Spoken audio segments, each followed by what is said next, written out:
नमस्ते प्यारे विद्यार्थियों, गोविंदगढ़ महाविद्यालय द्वारा चलाई जा रही ऑनलाइन कक्षाओं में एक बार फिर से मैं दीपक कुमार, सहायक आचार्य हिंदी, आप सभी का हार्दिक स्वागत करता हूं। आप जानते हैं कि हम बीए द्वितीय वर्ष में हिंदी साहित्य के प्रथम प्रश्न पत्र में महाकवि भूषण द्वारा रचित रचनाओं के जो संकलित अंश हमारे पाठ्यक्रम में शामिल हैं उन पर बात कर रहे हैं। पिछली कक्षा में हमने महाकवि भूषण के साहित्यिक योगदान और उनके जीवन परिचय पर प्रकाश डाला था। आज हम आगे बढ़ कर के उनके द्वारा जो साहित्य रचा गया है या जो लिखा गया है या जो पाठ्यक्रम में हमारे शामिल है उस विषय वस्तु पर हम बात करते हैं। और आज की कक्षा में हम उनके कुछ कवित्व और सवैया जो छंद संकलित किए गए हैं उनकी व्याख्या पर बात करते हैं। देखिए, पहला छंद आपके स्क्रीन पर है। साहि तने सरजा समरथ करी करनी धरनी पर नीकी। साहि तने का मतलब है शाहजी भोसले के पुत्र सरजा। सरजा उनका उपनाम था शिवाजी का। तो शिवाजी की स्तुति में, जैसा कि हमने कल बताया, शिवाजी की स्तुति में इन्होंने ये छंद लिखा है कि शाह तने सरजा, कि शाहजी भोसले के पुत्र सरजा यानी कि शिवाजी, जो कि बड़े समर्थवान हैं, समर्थ मतलब समर्थवान हैं, करी करनी, उन्होंने धरती पर ऐसे कार्य किए हैं, धरनी पर नीकी, उन्होंने धरती पर उत्तम और श्रेष्ठ कार्य किए हैं, नीकी मतलब अच्छे कार्य किए हैं। भूलिगे भोज से विक्रम से ओ भली बली बेनु की कीरति फीकी, और उन्होंने ऐसे श्रेष्ठ कार्य किए हैं कि धरती पर रहने वाले लोग राजा भोज को भूल गए, राजा विक्रम को भी भुला दिया। यहाँ तक कि बलि और वेनु, जो बड़े प्रतापी राजा रहे हैं किसी समय में, उनके द्वारा किए जाने वाले श्रेष्ठ कार्यों की कीर्ति भी अब फीकी पड़ गई है।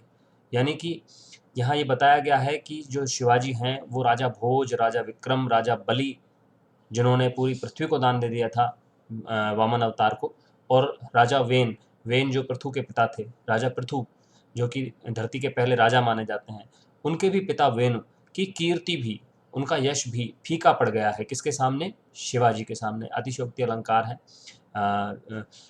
और व्यतिरेक अलंकार है। तो यहाँ अलंकारों के माध्यम से बात की गई है और यहाँ शिवाजी की दानवीरता को केंद्र में रखा गया है, क्योंकि चाहे राजा भोज हो, चाहे विक्रम हो, चाहे बलि हो, चाहे वेन हो, वो सभी लोग अपनी दानशीलता के कारण जाने जाते हैं। यहाँ पर ये बताया गया है कि उन्होंने, जो शिवाजी हैं वो इतने दानवीर हैं कि उनके सामने लोग अब भोज, विक्रम, बलि और वेन को भी भूल गए हैं, उनकी कीर्ति भी अब फीकी पड़ गई है। भूषण भिक्षुक भूप भये भल भीख केवल भोसला ही की। भोसला यहाँ शब्द जो आया है वो शिवाजी के लिए आया है, क्योंकि उनका उपनाम था, शिवाजी भोसले उनका पूरा नाम था।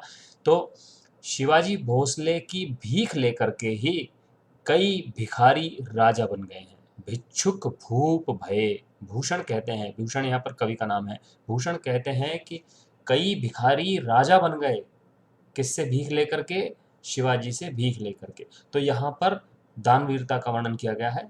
मैंने बताया था आपको कि वीर रस में इन्होंने अपनी बात की है, और वीर रस में जब बात की जाती है तो वीर रस के 4 भेद माने गए हैं: धर्मवीर, दानवीर, दयावीर और युद्धवीर।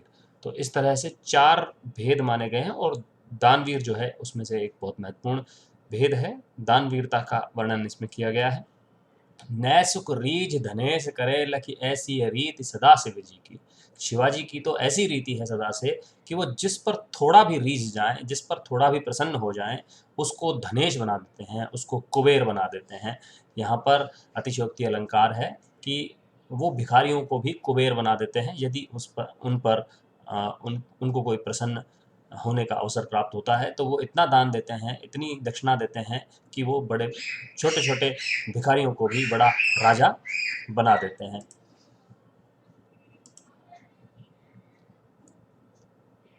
आगे बात करते हैं। देखिए, अगले छंद की बात करते हैं।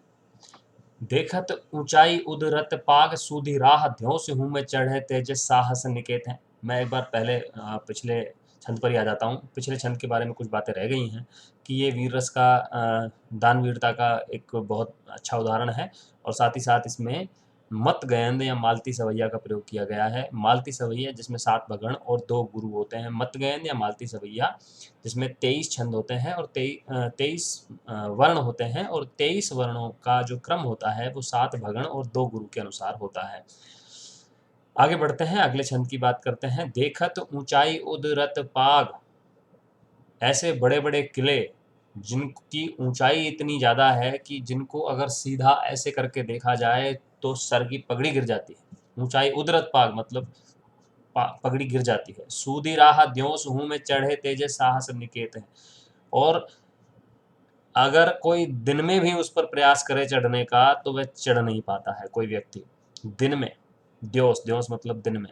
बड़ा कोई साहसी व्यक्ति ही दिन में सीधी राह प्राप्त कर पाता है चढ़ने के लिए ऐसे ऊंचे ऊंचे किले जिनको देखने भर से सर की पगड़ी गिर जाती है। शिवाजी हुकुम तेरो पाए पैदलन, शिवाजी से कहते हैं कि हे शिवाजी, तेरे हुक्म से, तेरा हुक्म पा करके, तेरा आदेश पा करके जो तेरी पैदल सेना है वो ऐसे ऐसे किलों के रास्तों को सलहेरी पर नालो तेवे जीते जनु खेत हैं, ऐसे रास्तों पर चढ़ करके सलहेरी और परनालो नाम के जो किले हैं वो उन्होंने ऐसे जीत लिए मानो कि मैदानी भाग में हो।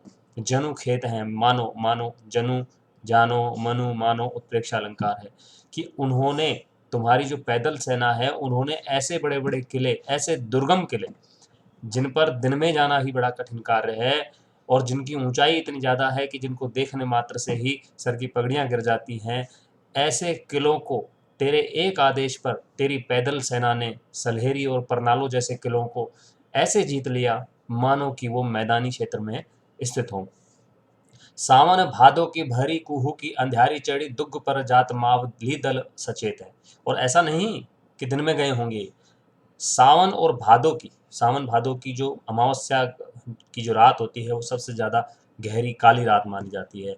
तो सावन भादो की भरी कुहू की अंधियारी, कुहू की अंधियारी का मतलब है घोर अंधेरी रात, अमावस्या की रात और सावन भादो के महीने में अंधेरी रात में दुर्ग पर चढ़ जाते हैं मावली दल जो कि पैदल सेना है बड़े सचेत होकर के। यहाँ शिवाजी की जो सैन्य क्षमता है उसकी प्रशंसा की गई है। भूषण भनत ताकि बात में विचारी, भूषण कहते हैं, भूषण भनत मतलब भूषण कहते हैं ताकि बात में विचारी, मैं इस बात पर जब विचार करता हूँ तो मुझे समझ आता है कि तेरे परताप रवि की उजियारी गढ़ लेते हैं। ये कवित्त है और इसमें अंतिम पंक्ति में कहा गया है कि भूषण कहते हैं कि जब मैं इस बात का रहस्य खोजता हूँ कि वो ऐसे ऐसे दुर्गम किलों पर कैसे चढ़ जाते हैं तुम्हारे मावली दल या तुम्हारी पैदल सेना, तो मुझे समझ में आता है कि तेरे परताप रवि, कि तुम्हारे यश रूपी सूर्य की जो आभा है, तुम्हारे यश रूपी या प्रताप रूपी रवि यानी कि यश रूपी सूर्य के प्रकाश से गढ़ लेते हैं, वो गढ़ जीत लेते हैं। तो यहाँ पर जो सेना है, सेना के जो क्षमता है, उस क्षमता का जो श्रेय है वो शिवाजी के यश को दिया गया है कि शिवाजी तुम्हारे यश का प्रताप ऐसा है, तुम्हारा यश ऐसा है या तुम्हारा प्रताप ऐसा है, वो सूर्य के समान है और जब वो सूर्य के समान चमकता है तो उसके प्रकाश में तुम्हारे मावली दल को, तुम्हारी पैदल सेना को बड़े बड़े दुर्गम गढ़ों को जीतने में कोई कष्ट उपस्थित नहीं होता और तुम्हारी जो सेना है वो बड़े आसानी से गढ़ जीत लेती है। तो यहाँ पर आप देखें शिवाजी की प्रशंसा की गई है, शिवाजी के युद्ध कौशल की प्रशंसा की गई है, उनकी सैन्य क्षमता की प्रशंसा की गई है और ये भी बताने का प्रयास किया गया है कि शिवाजी ने बड़े बड़े ऐसे दुर्गम गढ़ जीत लिए जिन पर दिन में जाना ही कठिन था। तो आज के लिए इतना ही, बहुत बहुत धन्यवाद, शुक्रिया।